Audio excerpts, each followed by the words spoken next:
Hello and welcome to Wisdom and Productivity, the podcast of Dr. Efraín Martinez. I am a principal in search of wisdom, and I have found productivity to be a great tool for success. Today, I have the great and distinguished honor of interviewing Cynthia Schaefer, who is a lifelong student of nature and a staunch advocate for sustainable living. Cynthia's profound commitment to community service and environmental sustainability is evident in her founding of the Caring Community. This nonprofit organization supports educators while also growing food for local food banks. As a skilled herbalist, Cynthia is a fervently dedicated to educating others about the vitality of plants, the importance of biodiversity, and the roadmap to vibrant wellness. Cynthia Schaefer, who are you? Who am I? That is a fabulous question. Well, I think you pretty much covered it all in the introduction. I love firing people up on how they can become everything that they were meant to be. I love sharing the wisdom of plants. And, we live on this beautiful planet with all these wonderful resources. And I love showing people how to achieve just this vibrancy through plant medicine and eating the right kind of food for who they are.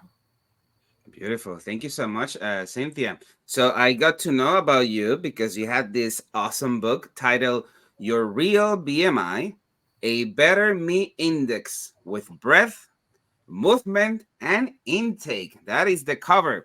So, Cynthia, tell us what made you write up this book? So I think everybody knows that BMI, body mass index, is something that's been used to kind of make people feel bad about themselves, right? If your BMI isn't just right, you're too skinny, you're too fat. And that one metric really does not tell the story. In all of the traditional medicines that I've studied, you start with who are you? What is your baseline? And so we have the concept of, big bone, little bone, medium bone, and the size of your frame and the just basic makeup of who you are determines how you should be going through life. And if we're going through life and we're like so focused on our weight, we're missing all of the real clues to, what works for you, what is your best version of yourself. And it's not about weight, it's about, being the best for what your body wants to do. Thank you so much. I think throughout my life, this has been a hot topic. I have family members who are past now, but who were obese, and this obesity enigma is always being like, oh, be careful because you might become obese and this and this. But it has never been about how you feel, about nutrients, about being informed.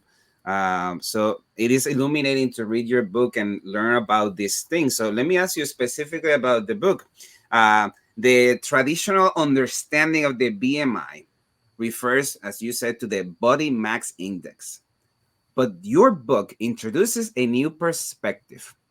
Can you explain how your Better Me Index redefines BMI and what is its significance?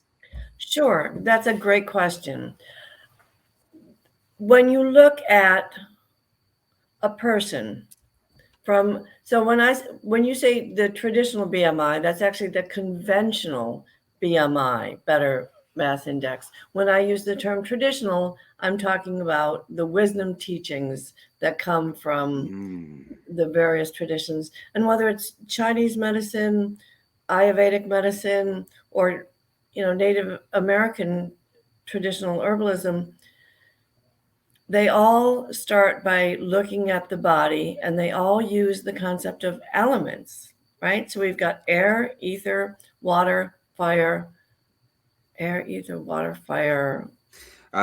Water, fire, earth, ether, and air. Got Right? it. I Okay, took good. I took good notes. thanks. And when you look, you have to start out by saying, what is your base element? Who are you at your base? So a lot of people that tend towards gaining weight are earth people, right? When you think of the earth, you think of solid, heavy, and it doesn't move a lot. So if someone is an earth person, then you want to make sure that they're getting fire, water, air, and ether. And you want to kind of, the reason I added a U playbook as an addition was because you really want to take the journey. You start out by finding out who are you, what is your baseline. And so I'll give you an example. I am a very fiery person, and I Me love, too. yeah, I love to play soccer, right? But soccer fires me up more. So that's the exercise or activity that comes naturally and is easy for me. But I do a lot of yoga because I need the water, I need the grounding. And I think that's kind of an important thing for people to understand is what you love to do is something that you really want to embrace because you're going to do it a lot, and that's a healthy activity. But you also want to incorporate what your body needs, and that is a really important um, concept. So when you talk about bringing in the other elements, it can be through activity, it can be through thoughts, it can be through foods, it can be through herbs. There's a lot of different ways to look at that. Um, but the right movement for the right body makes all the difference when it comes to vibrancy and longevity. Beautiful. In the playbook, you have like a set of questions to determine what is your primary element. And I knew it was gonna be fire. I remember I had an assistant who told me once, "You're gonna be very successful, but you better watch out because you are too fiery. You get hot too quick." And in your book, there's this concept that you have to find that balance, the opposite. Yeah. So a fire will be water. What are other examples of types of elements that will be the opposite, that if they are in certain way they need something else to have that balance? So if you look at air, right, a, a person who's suffering from an air imbalance, I like to call it squirrel. Like that's what you're easily distracted. Your mind is going everywhere. You could find yourself suffering anxiety, sleeplessness. So if you're up here in your area, what do you need? You need earth. You need to be grounded. And it's funny how a lot of people are self medicating for anxiety, right? And they're pretty much all self medicating with the same medicine. And the thing about that is, marijuana is a leaf, right? When you look at the parts of the plant, the root is associated with earth, the stem is associated with water because it transports the water, right? The leaves are the air, the flower is the fire, and the seeds are the ether because they contain everything, right, for the next plant. So people who are suffering from anxiety, if it's an anxiety from an air imbalance, right, too much air, and they're smoking pot, they're getting a temporary reprieve, right, because of the compounds, but they're making the problem worse in the long run. So I know it's fun to self medicate, right? But if you're doing it for that reason, there's a lot better things to do. And, you know, one of the most abused and abused nervine on the planet, a stimulating nervine. Can you guess what that might be that everyone drinks every day? Hmm. I cannot guess, but you tell me. Coffee. Ooh, I'm drinking right now. So tell me about it. Okay, so coffee is a stimulating nervine, right? So it's stimulating the nervous system. In your case, adding fire, right? Which is great. And it's something that we could use on occasion when we need it appropriately. But if you decaf for 3 days, if you go 3 days without coffee, you'll probably get a headache if you drink a lot of coffee. But what'll happen is the next time you drink coffee, it'll be magic. So, one of the ways that people end up getting stuck in a rut is they become dependent on caffeine. If you break that dependency and you nourish your nervous system with things like chamomile or tulsi or lemon balm, you're creating a healthy nervous system that's going to be even more able to respond when you have that rough night and you need that coffee. So just saying. Mm, wow, interesting. Well, So plants, go ahead. no, no. You finish your thought. Plants have such power, and we take them for granted. We cherry pick a few plants that are more fun, right? And we take them for granted and we use them. But if you use the plants appropriately, you have this whole toolkit that enables you to manage your wellness so that, if this is homeostasis, this is where we're supposed to be, right? And we can just nudge back to where we want to be in our center. But if we use some of these plants wrong, we're doing this, right? Mm, That is a hard road.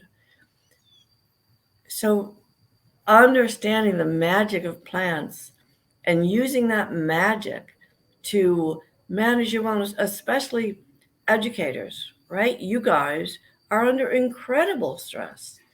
And every educator I've ever met drinks a ton of coffee. And I get it. But imagine if you could be drinking things that make you healthier, make you feel vibrantly alive, and make you more resilient to the daily stresses that you're facing.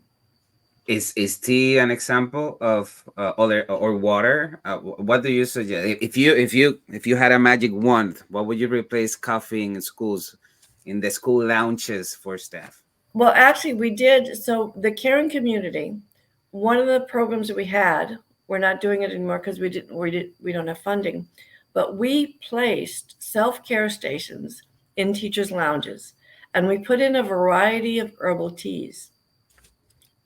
And we used yogi tea because it's one of the most well known.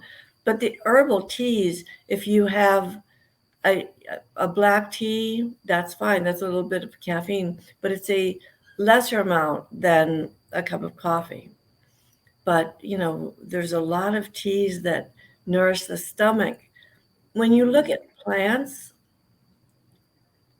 every plant works in a different part of the body. So if you take rose, okay, rose petals, for example, rose petals work in the heart and circulatory system. Chamomile works in the nervous system. Gotu works in the brain, circulatory system, lungs, all these things.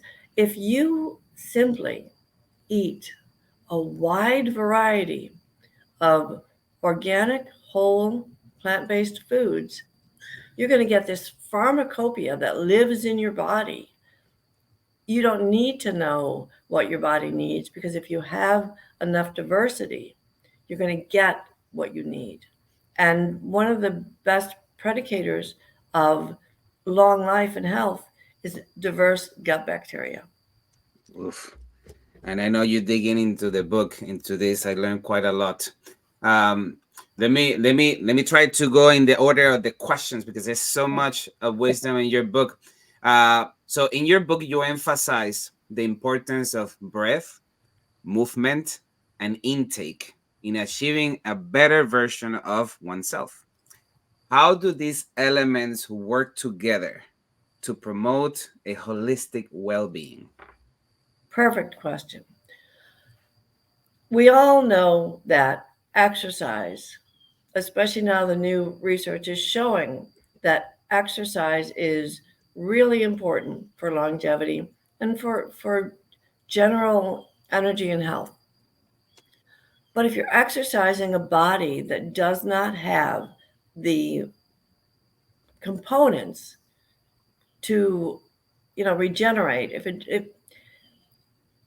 so I'm going to go a little bit off on a tangent. There's a process called autophagy, which is where the body basically takes the cells that aren't working properly, breaks them apart, and takes the good parts, reuses them, builds new cells. That's a very important part of the rest and repair function.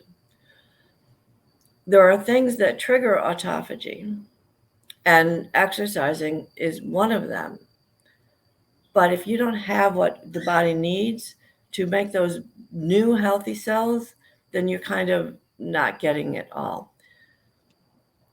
So you have the magic of plants, what they do for the body, and they can be creating, fixing problems before you even know they exist. When you look at the anthocyanins that are in blueberries and elderberries and all your purple foods, they're scavengers. They're cleaning up any cancer cells before they come anywhere near being a problem. So you've got your food working and doing all this work, your exercise is keeping everything at its peak, and then the breath is how you control your state. So when we get excited, we're talking real fast and we're breathing real fast, but then, and we just let it go. And for educators, being able to control that breath, being able to remember that breathing is a tool. Like we never think about our breath, right? Unless we're out of breath. Mm-hmm.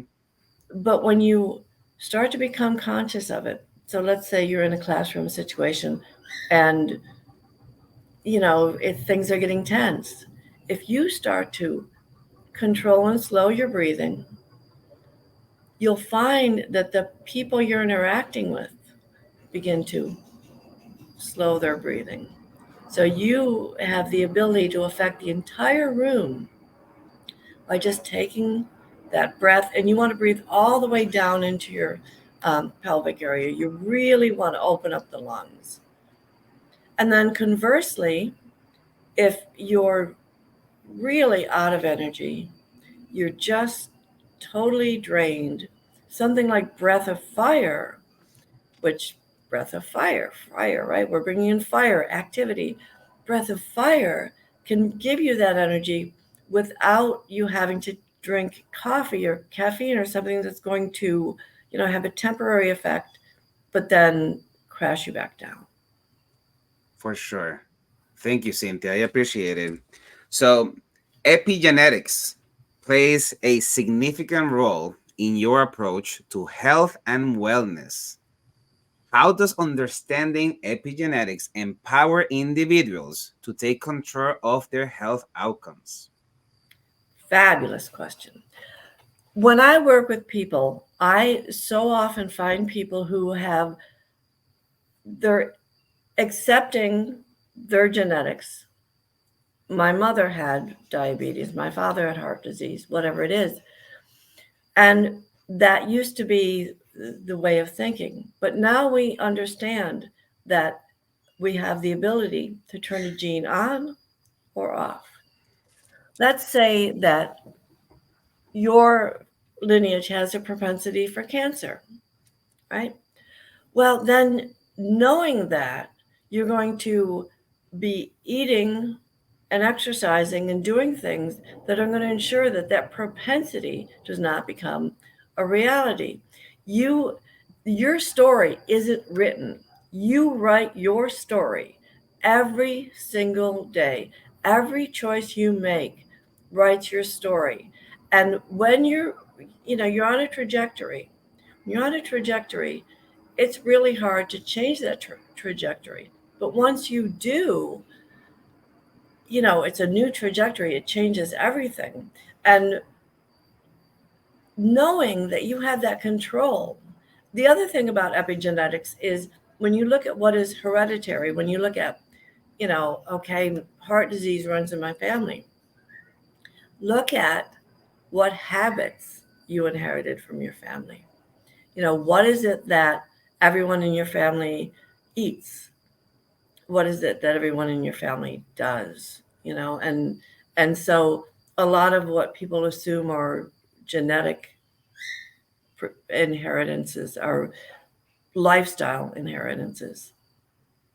It's so empowering what you're saying, that you write your story. And I'm a Brené Brown reader, and I always thought about this in the concept of self-esteem and what you do in your career and your relationships. But it was not until I read your book that it came to mind that I also write my story about health with the decisions that I make. That is very empowering. Thank you, Cynthia. So, environmental toxins Mm. are highlighted as a significant factor affecting our health.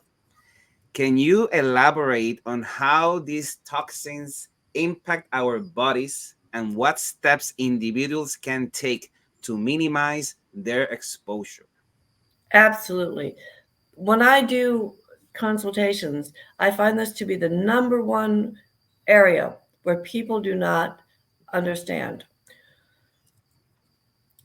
When you look at the toxins in our world, a lot of them are either hormone replacers or hormone mimickers, right? So your cell is running around and it's got a specific receptor for a hormone in your body, right? And all our systems are managed by hormones. It's not just reproductive. Um, so your cell's looking for this particular hormone, and a hormone mimicker, one of the toxins, comes in, it fills that receptor. Now the cell is running around thinking it got what it needed, but it did not. And so you have damaged cells. When I see people who are young people with autoimmune, when I see people who are experiencing, reproductive upsets, any weight gain is almost always toxicity. When someone is doing all the right things and the weight is not coming off, or the weight is, comes on suddenly, that is almost always toxicity, because your body will attempt to sequester those toxins in your fat cells. So it'll, you know, create more fat cells. That's why when you do a detox, sometimes you can get a little ill. You have to do a detox slowly. And rather than doing a detox, it's better to just, again, add all sorts of great food into your body. Environmental toxins are everywhere, and they can be avoided. So, EWG.org, that's environmentalworkinggroup.org. EWG.org will give you all the knowledge. So you can put in your products and it will tell you the toxicity levels. Some of the ones that I find really common and problematic: perfumes, right? Perfumes, body sprays, uh, and you're putting that on your skin. So that's your largest organ. You're absorbing these toxins directly. And it's ironic because these products are meant to make you more attractive to the opposite sex, and in fact they may be making you less available to the others, to the opposite sex, because you're not feeling well and they're affecting your reproduction. Every product you buy, every new piece of clothing, every new piece of furniture is off gassing. When you paint your house so that you can get zero VOC paints. The reason I'm redoing my kitchen with used cabinets and countertops is not just to save money. It's because I don't want to put new products in my home. They would off gas for years. Mm. Those air fresheners, there's a cleanser, a floor cleaner down here that people love called Fabuloso, Mm-hmm. and that one is terrible. So it's easy to get rid of these toxins, but you have to understand them. So if you go to ewg.org and you check all of your personal products, all of your cleaning products, and it'll even let you check your tap water. Wow. So let me ask you a couple of follow-up questions because you hit a couple of spots. Let's talk about cologne and perfumes. Can you tell me more for someone like me that doesn't know about this stuff? How can that negatively impact you? Can you elaborate on that? Sure, because when you go to EWG and you look at the toxins in there, the they hide everything under fragrance, right? When you read, it's just going to say fragrance. Those fragrances are toxic and they cause disruption to your endocrine system. Mm, And they're also cancer risk. wow. Wow. Wow. And Fabuloso. I remember I'm from Puerto Rico, so everybody uses Fabuloso. Um, can you tell me more about that? Just just pull it up. It's the same thing. It's about in a lot of these products, it's about the fragrance, right? Anything that is highly scented is most likely toxic. And if you learn about essential oils and make essential oils your friend, you will find that you can get not only a better result in cleaning, but you can also get a, excuse my chicken. I love it. I love it. One of my questions is about your home farm, but that's at towards the end. So if you become friends with essential oils, right? Essential oils can do amazing things, not only in cleaning, but you can use them as perfumes and they're a lot better for you. And I find them more pleasing. And you have a wide array of essential oils. There's flower based, there's spice based, fruit based. Wow. This is quite illuminating. Let's take a quick moment to recognize the Teach Better community. This podcast is a proud member of the Teach Better Podcast Network. Better today, better tomorrow, and the podcast to get you there. Explore more podcasts at www.teachbetterpodcastnetwork.com. Now let's get back to the episode. So, Cynthia, let's talk about food. Your book discusses the importance of food choices and how they can impact our health. Could you share some insights into how organic and regenerative farming practices contribute to healthier food options? Sure, it's all about the soil. When I started my journey into learning regenerative gardening, the first thing that I learned is about the soil web, right? So the soil web is this compilation of bacteria and fungi that break down whatever we give it and transports nutrients. It makes the mycorrhizal network makes intelligent decisions. When you look at conventionally grown food, so one of the things we do in the caring community is we pick food that either from farms or from backyard trees and take it to food banks. So I went up to a conventional farm. They were donating lettuce.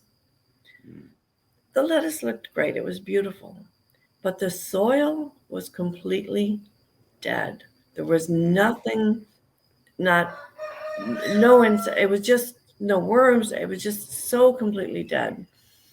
And when we monocrop, we give away a lot of the synergistic abilities that plants have to create their best version of themselves. So one of the things I do a lot is I eat weeds. So we have dollar weeds, and I do that because a weed has to compete for its place and its nutrients, right? When a plant has to compete more for its survival, it likely has a higher concentration of those plant components, chemicals like um, saponins or tannins, or whatever we're getting from that plant. It probably has a higher concentration of those when it has to work harder. A plant who is working, right, is creating more of those chemicals because it is making itself more resilient. We'll just keep it simple. Yes. If you think about kids, right? Who's going to be more empowered? A child that you do everything for, or a child that you just hold the space for them to find their way? For sure. The ones who find their way. Absolutely. Yeah. So when you cultivate a healthy soil web, you create this environment where plants can get what they need, and plants love to be together. Companion planting, right? Everybody has a plant friend. And when you create this food forest, there's a place for everything, and everything understands how to get what it needs from the soil. And plants communicate above ground and below ground. So above ground, it's chemical signals. There's a great PBS special called What Plants Talk About. And it goes over all this. It's really fascinating because the chemical signals. So let's say I've got a tomato plant in the front yard that's being attacked by a tomato hornworm. It's going to release a chemical signal that's going to not only call in the predators of that hornworm, but also it's going to warn the tomato plants around it that so those plants, without even being eaten by the hornworm, will change their composition to answer that. Plants underground know if it's a sibling plant or a stranger plant.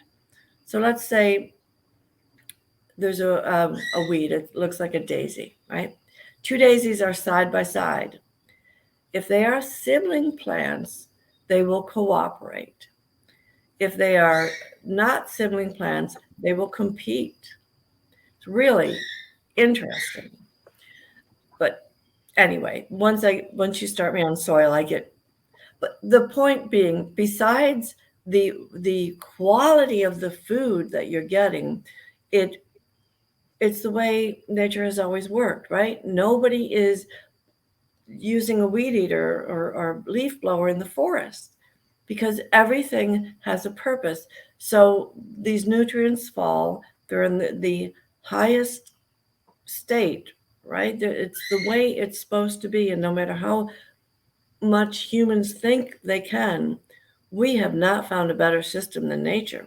So regenerative gardening is basically eating the way nature intended. So you're getting the best food. That food has a lot more of the, not only, micronutrients, but all of these plant chemicals that we don't even consider.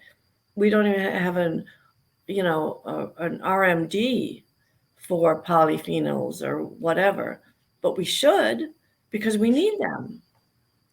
Wow. Where? Yes, tell me. So there's the theory of micronutrients basically says that this is the triage theory of micronutrients, says that if you are deficient, the body will prioritize immediate functions over long-term functions. This is why if you look around in our society, you're seeing people in their 30s, 40s, and 50s, and they're getting these cascades of illnesses. 40% of the United States citizens have a chronic disease. No, 60% have a chronic disease. 40% have 2 or more chronic diseases. That's all lifestyle. Chronic diseases are all lifestyle. And that doesn't mean that if you have a chronic disease, you should feel bad, because it's not your fault. We live in a society that does not understand how wellness works. We've forgotten, and our systems have given us these things that are not good for us. But when you grow up in a world and you look around the world and everyone is doing these things and eating these foods, how can you know that that's what's ultimately killing you? I mean, it's like we live in a society that is destined to give us foods, especially like, and you address this in your book. An organic item is more expensive than an ultra processed item, but therefore it causes all these diseases, especially in the population that cannot afford or have access to health. And so it's a perfect system for an imperfect society. You talk about the interest of the lobbyist on making sure that this doesn't change. Can you elaborate on that? If you look at the farm subsidies, we subsidize corn. Corn is, perfectly fine plant. It has lutein, it has good things, but we've subsidized it to the point that, and I know a little about a lot, so I we've subsidized it so that everyone is using corn. What is corn made into? Corn syrup. All your sweeteners, most of your sweeteners in processed foods are corn based, and they're corn based because we grew so much corn that we had to find a place for it. If you were to take corn out of our system, it would eliminate a vast majority of the processed food. So I want to talk about sweet for a minute. I want to talk about flavors. The way the body works, everything starts on the tongue, right? The tongue is tasting sweet, sour, salty, bitter, spicy. If you were to sit down with a jar of honey and just take spoonfuls of honey, your tongue would taste the honey. Your gut would send a signal, much like what the Ozempic products are doing. It would send that signal that says, okay, we've had enough of that. And you would no longer, you'd be satiated, right? You'd be done.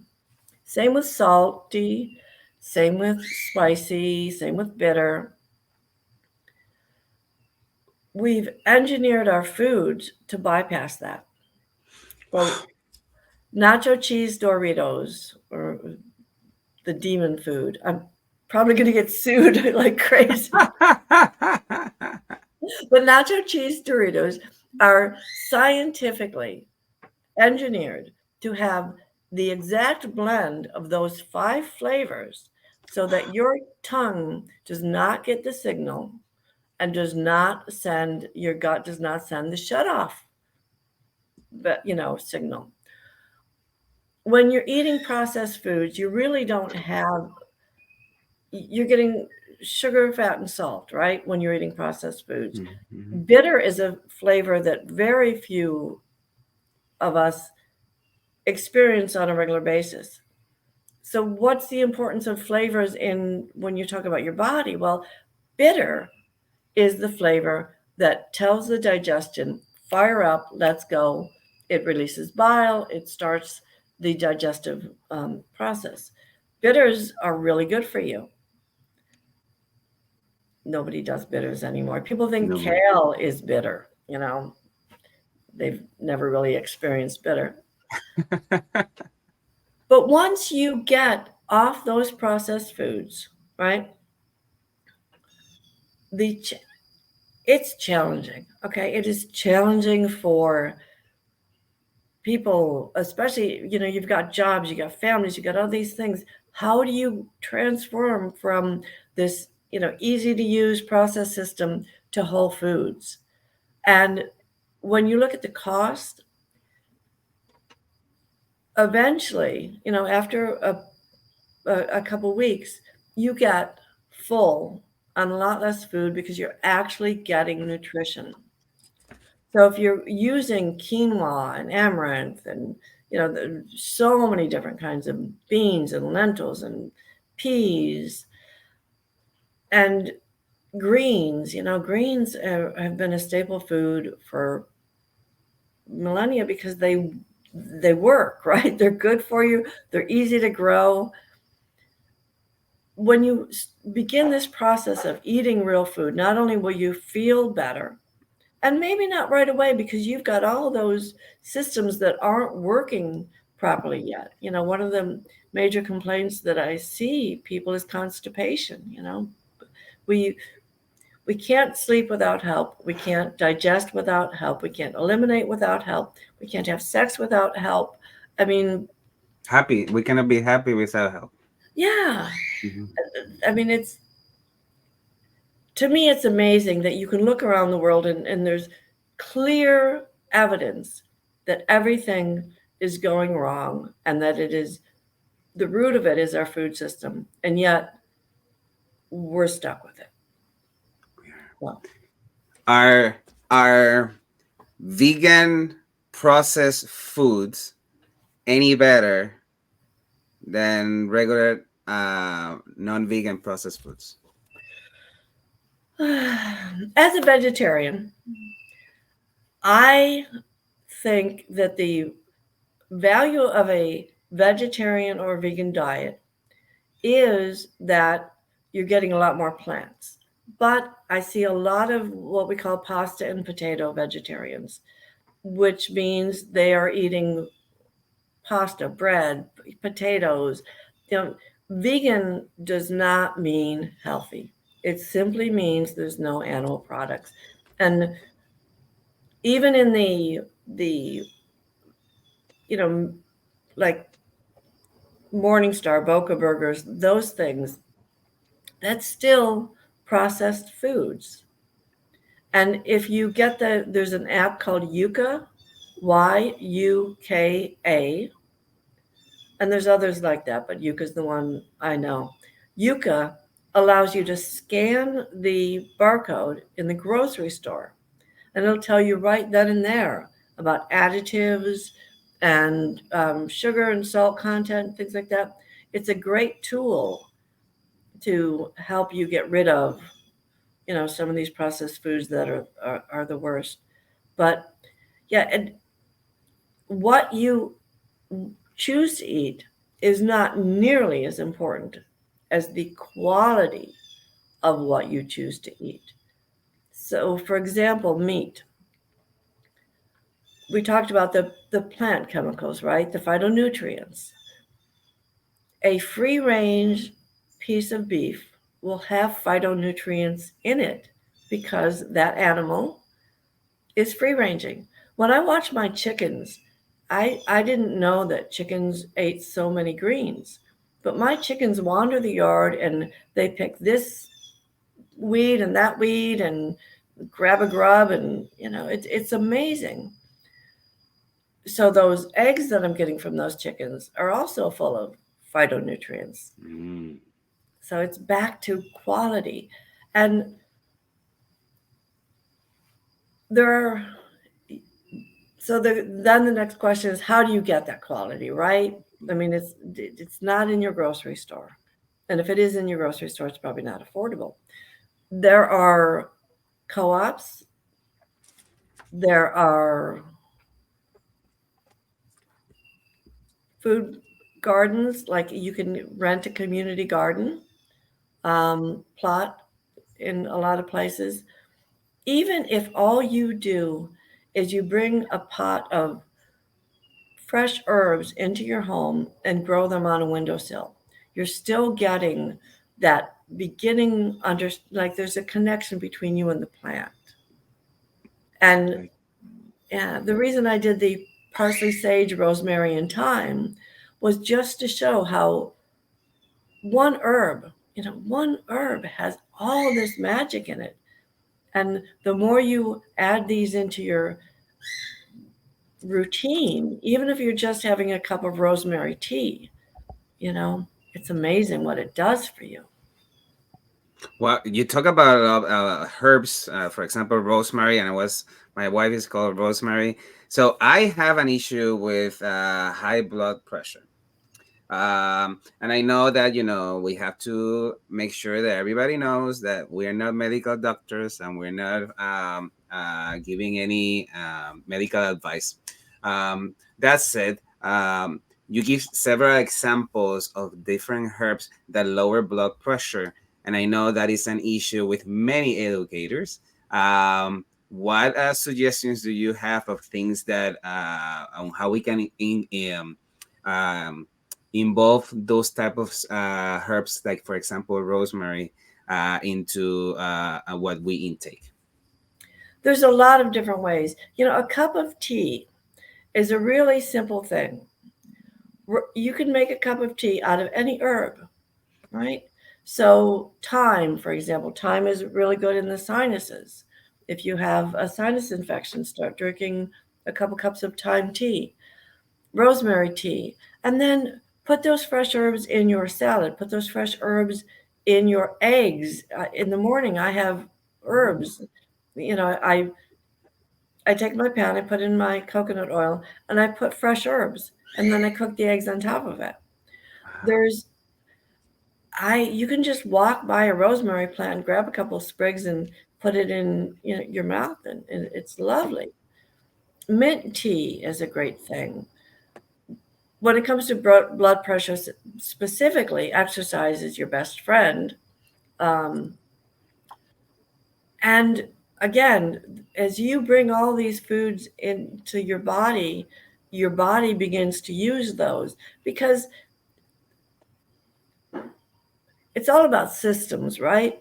We are using all this reductionist thinking and we're applying it to systems, but the system is greater than the sum of its parts, right? The magic that happens in the garden, it's inexplicable, right? But it happens. The magic that happens in our bodies, it's not about this one thing or this other thing. It's about all of it together. And the more, if you have one system that's not like your circulatory system is not functioning well, that's going to impact the rest of your body. So you want to work on, it's not rocket science. It's your foundation is your food, right?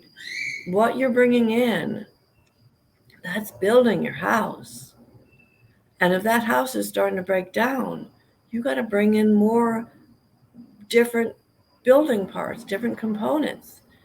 I always tell people, if you go into the grocery store and you see something that you've never eaten before and it's, fresh and it's good quality, get it. Try it. The boxes like Misfits. Are you familiar with Misfit markets? No, no. hopefully they're still out there. Basically, you can buy a box of what they call ugly food, right? But it's organic. And they send you this box of ugly food every couple of weeks, and you're forced to learn what to do with it. And there's all these foods, like turnips are amazing. All these foods that we just have forgotten about. Wow, thank you so much, Cynthia.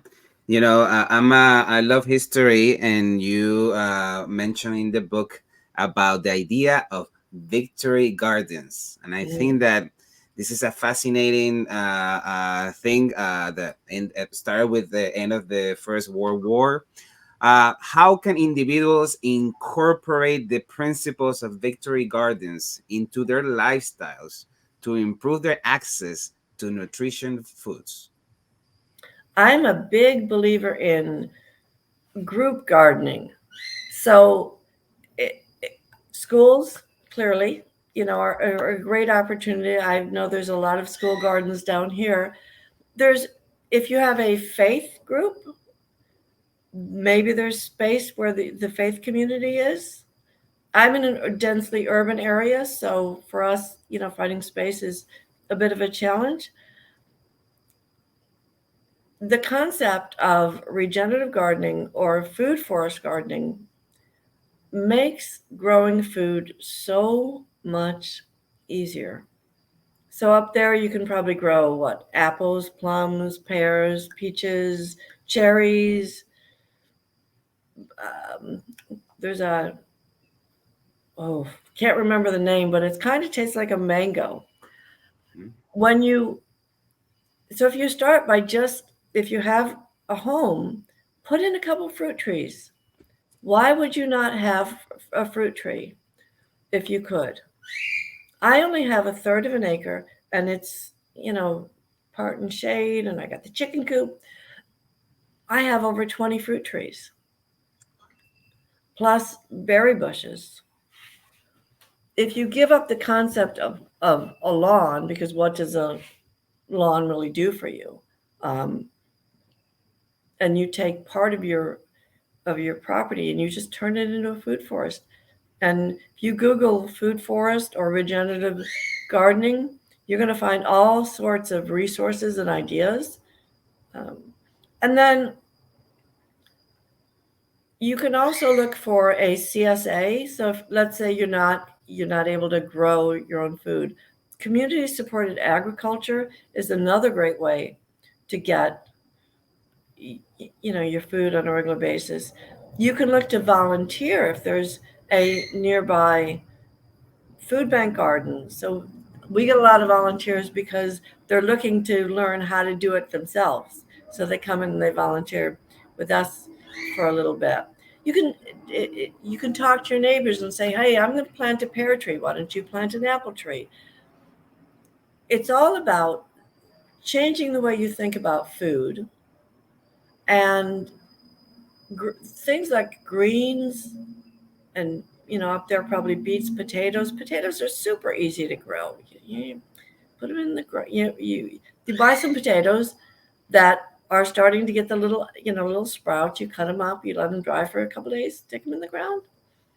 In a few months, you have a bunch of potatoes. So, things like that. Love it. Thank you so much. Cynthia, in the book, you mentioned the role of mindfulness and meditation in promoting overall well being. How can individuals integrate these practices into their daily lives to support their health goals? I love the saying, before enlightenment, chop wood, carry water. After enlightenment, chop wood, carry water. So it's all about how you approach a task. And are you fully present there? Are you, when you're experiencing, for example, mindful eating is a great practice. I'm guilty of, picking up a book and putting down a plate of food, and before I know it, the food's gone. I don't remember eating it, but it was a good book. So, Yes. yes, mindful eating. you are a good practice, for example, is putting your fork down between each bite. So you're experiencing that bite. You're when as you get more into mindfulness, you will be able to tell when that food is good for your body or not good for your body. And cravings go away. So a friend of mine is every year for Valentine's Day, we make cookies for a special needs class. And we get together for a few hours and we frost cookies and we put all sorts of terrible things on these cookies. And everybody's like, why aren't you tempted, Cynthia? And I'm not tempted because I haven't had white sugar in ages. And when I do eat white sugar or, anything with processed, it just takes my energy down in a matter of minutes. And then I feel terrible. It affects my mood. So once you get past that, it's not like you're looking at a life of deprivation where you're constantly wanting things. It's the exact opposite. You're living this life where you love the things that fire your body up, that make you feel good, that make you work well as a human being. And you don't have those cravings. You don't have that desire and need for those things that are going to be bad for your body. It's a wonderful thing. Wow. Um, any what are your thoughts on the sugar and that everything has sugar, and what can we do to move away and perhaps having a sugar-free life? Well, sugar I find is frequently a mineral craving. One of the things I tell people is if you get some organic blackstrap molasses, and when you have that sugar craving, have just like a half a spoonful of blackstrap molasses, and chances are it'll go away. Dates. So, dates are a great way to get that sweetness. Raisins, right? Cinnamon. Nature provides honey, nature provides a lot of sweetness. And you want to remember that when we were evolving, that when we ran across that much sweetness, that was we would run into maybe a piece of so a fruit tree once every 3 months, and we would pig out. So you have to recognize that there's that compulsion, and when that compulsion comes, answer it with dates or something like that. Is honey okay in tea, or honey should be away from tea? Honey, I mean, I like honey and tea. The only thing that you want to be aware of, if it's raw organic honey and the tea is really hot, then you're losing some of the um, viability of the enzymes. So you, Oh, you might want to wait until the tea is a little cooler. okay, great advice. Lastly, about your book, you emphasize on the importance of self-love and acceptance. How can individuals cultivate a mindset of self-care and prioritize their well-being in today's fast-paced world? Well, if you think about it, the greatest act of love you can do for someone else is to love yourself. Because if you're not taking care of yourself, you're not able to be fully present for the people that depend on you. And at the end of the day, we live in this world where the best thing we can do for the world is find our highest expression. Because when you're living your highest expression, you are giving the gift that the world needs. And when I look around at the people I see, they're not living their highest expression. And that's sad for them, and it's sad for the rest of us, because you don't know what's inside of you, what you have to give, until you really, really, really find everything that you are. And you can't do that if you're not operating at peak wellness. Beautiful, Cynthia. What an honor to have you in the show. Let me ask you one more question. Super interested in learning more about your home garden. Can you tell us, like, how to start right? Because like I have seen your videos in YouTube, and it's so lovely, but I wouldn't know where to start. So can you tell us your origin story and how your home garden started, and the tribes and tribulations until you got where you're at right now? Well, I see we're at an hour, so you tell me if I have to cut it short. But it starts with find a plant that you love and plant it. When I wrote a small book called Food Studying that kind of takes you through the process step by step. But basically, you want to look at your yard or your space as a forest. So, what would the forest do? That's my whole motto. What would the forest do? Well, the forest starts with big trees. So, what are your big trees? A big fruit tree, right? And then there's smaller trees. So there are smaller fruit trees. Here, for example, bananas and papayas are smaller fruit trees. And then under that, you've got berry bushes. Remember, soil never likes to be naked, and plants like friends. So you've got the trees, the bushes, you've got vines that can, run up those trees. You've got all that space for ground vegetables. So your root vegetables serve the purpose of breaking up the soil and also pulling nutrients up, right? So comfrey. Comfrey is a great plant that you can grow. It's not edible, but it is medicinal topically.